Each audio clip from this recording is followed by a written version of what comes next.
It looked, at first, like nothing more than a solemn family portrait. A black-and-white funeral photograph from the early years of the 20th century. The image was stiff, formal, filled with familiar details. Women in long veils, men in heavy black coats, children clutching their mothers' skirts while trying to stand still for the exposure. A coffin lay in the center, draped in flowers, as the family gathered close. Ordinary, respectable, almost comforting in its ritual. But history, we learn again and again, hides its darkest truths in plain sight. What this photograph preserved was not only grief, but guilt. Not only sorrow, but silence. For buried among the mourners, staring directly into the lens, was someone who had no right to be there at all. Killer. It would take more than a century for anyone to recognize what the camera had captured. At the time, the photograph was treated like any other keepsake of mourning. Placed in an album, handed down, tucked away in attics. But later, when researchers and forensic analysts studied it, unsettling patterns began to emerge. Posture too rigid. Eyes fixed not on the coffin, but on another figure. A presence that did not grieve, but calculated. The photograph became evidence. Not the evidence of a happy memory or even a sacred ritual, but the evidence of arrogance. The arrogance of a murderer who believed himself clever enough to stand shoulder to shoulder with the grieving, convinced that no one would ever see the truth. And yet, the truth was there all along. It simply needed time, patience, and the tools of a future age to reveal itself. This is not just the story of a family tragedy. It is the story of betrayal sealed in silver nitrate, of trust broken within bloodlines, of a woman who paid the price for her independence, and of a man who thought he could erase her suspicions with poison. A story where grief was real, but mourning was not universal. Where one face in the photograph was already thinking of escape routes. But before we uncover the killer's gaze in the photograph, we must step back. Into the world of 1902, and into the life of the woman whose death turned a family portrait into a crime scene. The year was 1902. The place? Salem, Massachusetts. A city known for its old merchant families, its hush scandals, and its obsession with respectability. Here, reputation was everything. Every smile could be a mask, every whisper a weapon. In this world lived Eleanor Ashford, 29 years old. A librarian by training, a businesswoman by necessity. 3 years earlier, a carriage accident had killed her parents, leaving Eleanor and her younger sister Catherine as the last heirs of the Ashford name. With their passing, Eleanor inherited not only wealth, but the responsibility of managing the family business. She was not the sort of woman society expected. While other women her age hosted teas or sought suitable husbands, Eleanor pored over ledgers, tracked investments, and corresponded with bankers in Boston and New York. She was meticulous, precise, ambitious, and, perhaps most dangerously, independent.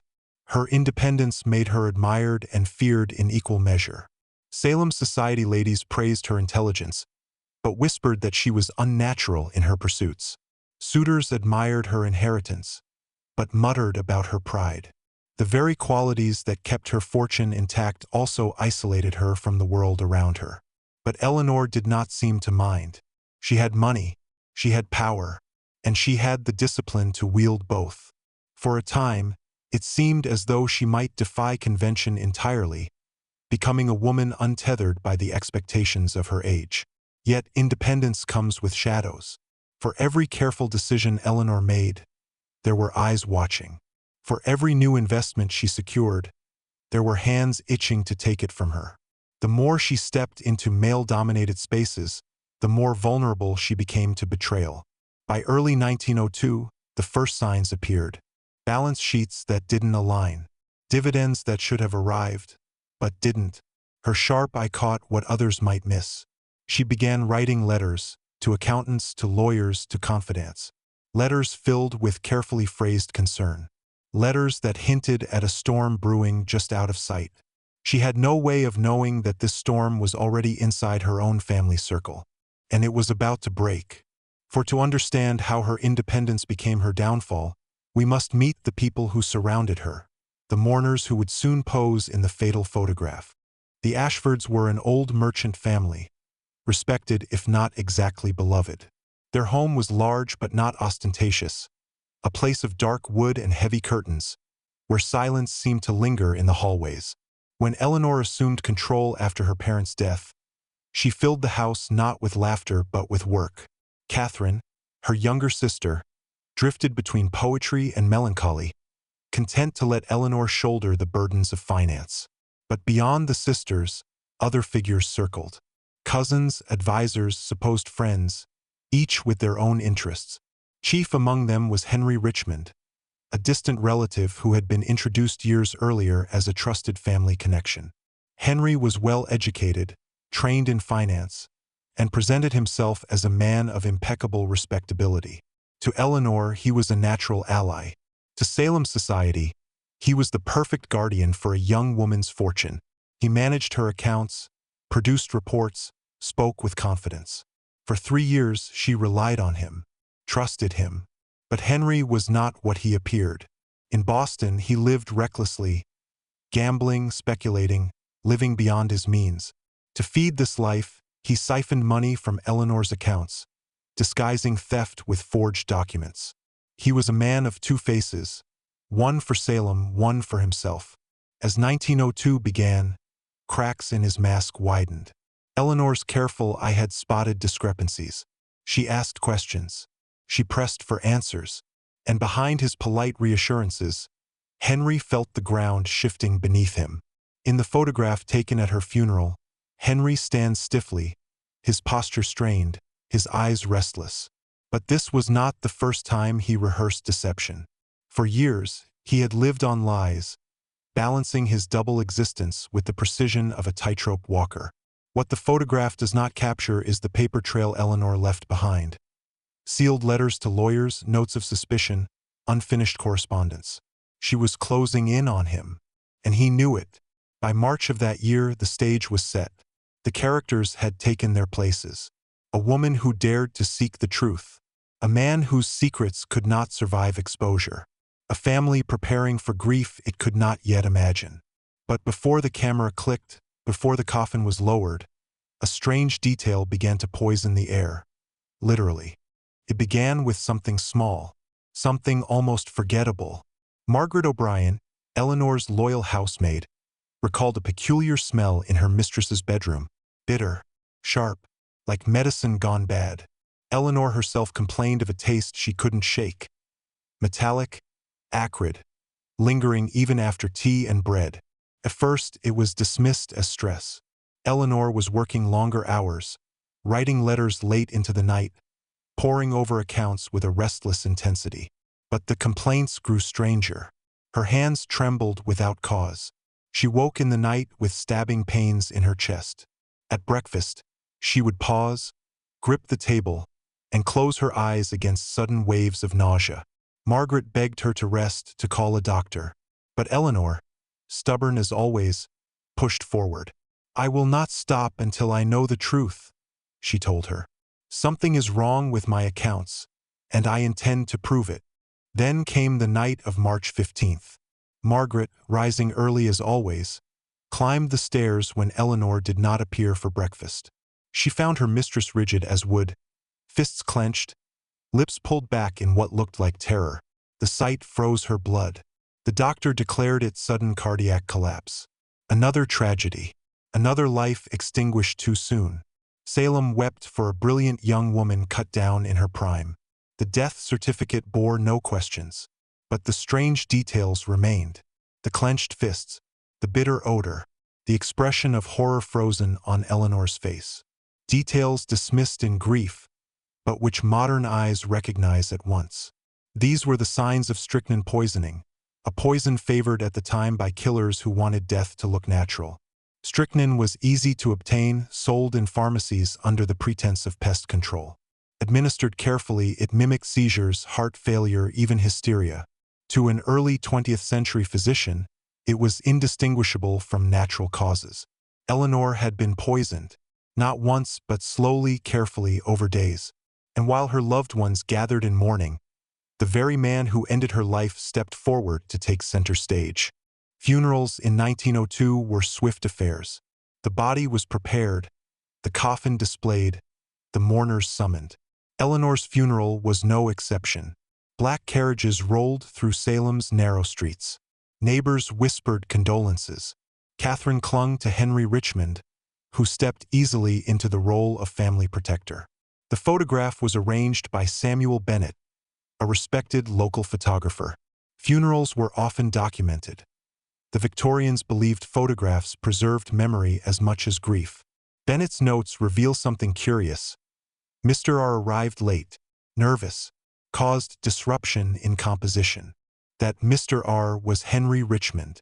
He had told the family he could not attend, citing urgent business in Boston. Yet here he was, arriving at the last moment, forcing a reshuffling of mourners before the shutter clicked. In the image, his posture is telling. He stands stiff, shoulders drawn tight. His eyes do not rest on the coffin.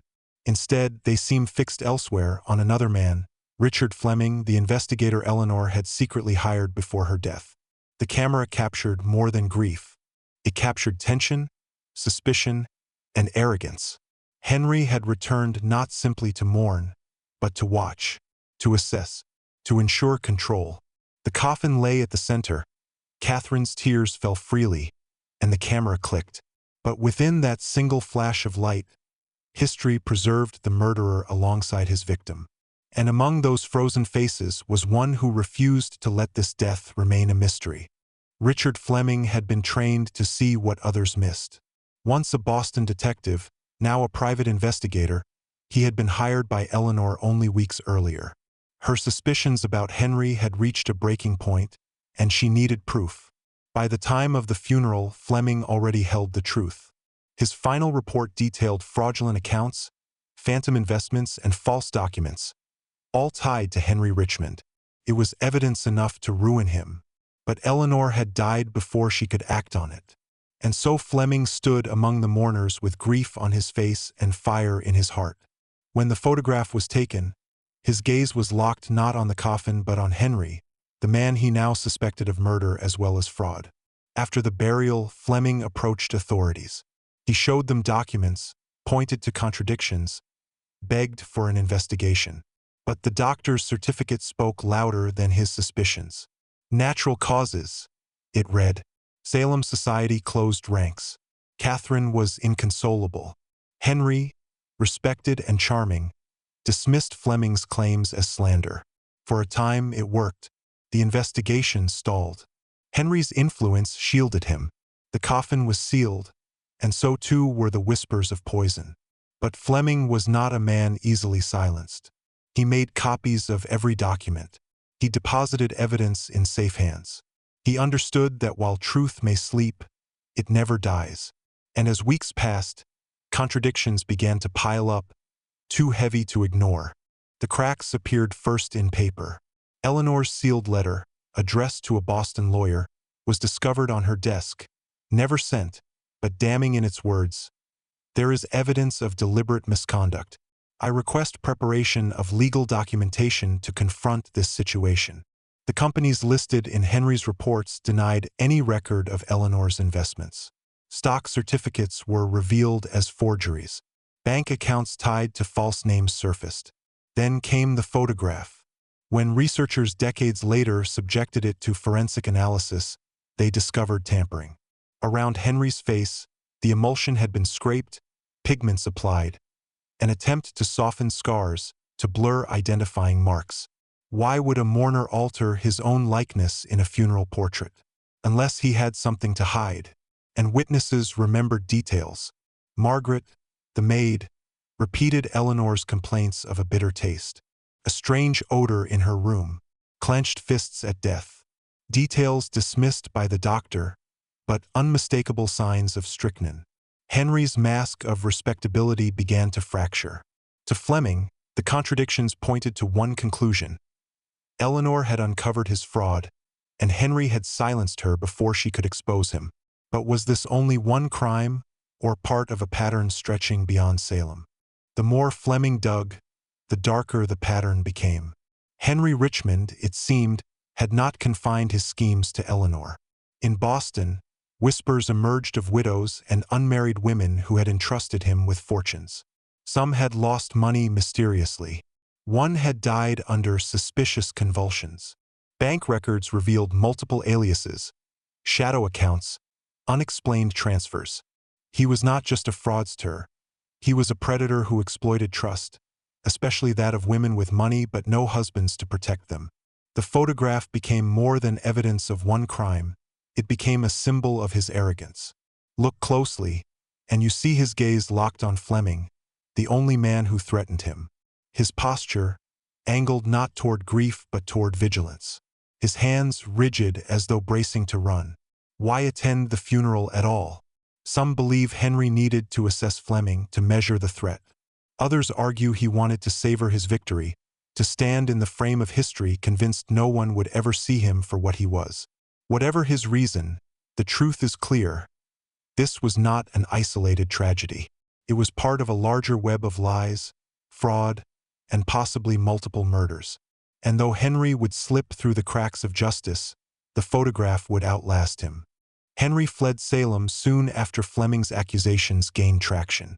Reports placed him in New York, then Argentina, then Brazil. He lived under false names, reinventing himself as a financial advisor to European expatriates. American authorities pursued him for years, but he remained a ghost, always vanishing just ahead of the law. Meanwhile, Eleanor's photographs sat in family albums, passed quietly through generations.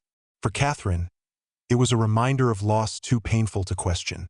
For others, it was simply a relic of Victorian mourning. It wasn't until the 21st century that researchers, using facial recognition software, confirmed the details Fleming had long suspected. The scar above Henry's eyebrow, the misshapen ear, details altered by hand, but not erased. Suddenly, the photograph transformed. It was no longer just a family keepsake. It was historical evidence, proof that killers can hide in plain sight, but cannot escape time. For the Ashford descendants, it reopened wounds but also provided closure. For historians, it became a case study in how technology can reveal truths long buried.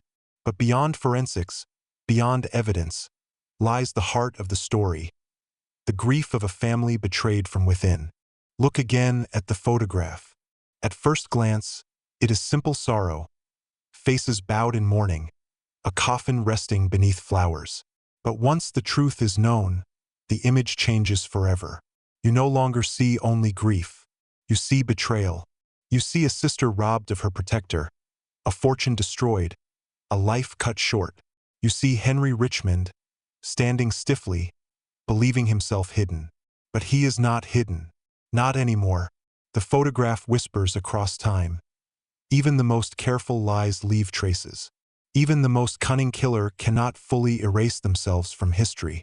For Eleanor, there was no justice in life. But in death, her story endures. Her photograph tells it. Her letters confirm it. And her courage to question her accounts, even as she grew ill, ensured the truth would one day be seen. We are left with haunting questions. How many other photographs, tucked into dusty albums, hide secrets like this? How many faces, caught by the camera's lens, belong to killers standing beside their victims? Perhaps the real mystery is not the crimes themselves, but how often they have been hiding in front of us, disguised as ordinary moments of family life. And so I leave you with this. The next time you open an old album, the next time you look at a faded face, ask yourself, what secrets might that photograph be holding? If this story moved you, if you believe truth always finds a way to surface, subscribe to our channel for more hidden histories. And tell us in the comments, do you think killers return to the scene of their crimes just to see if they fooled the world?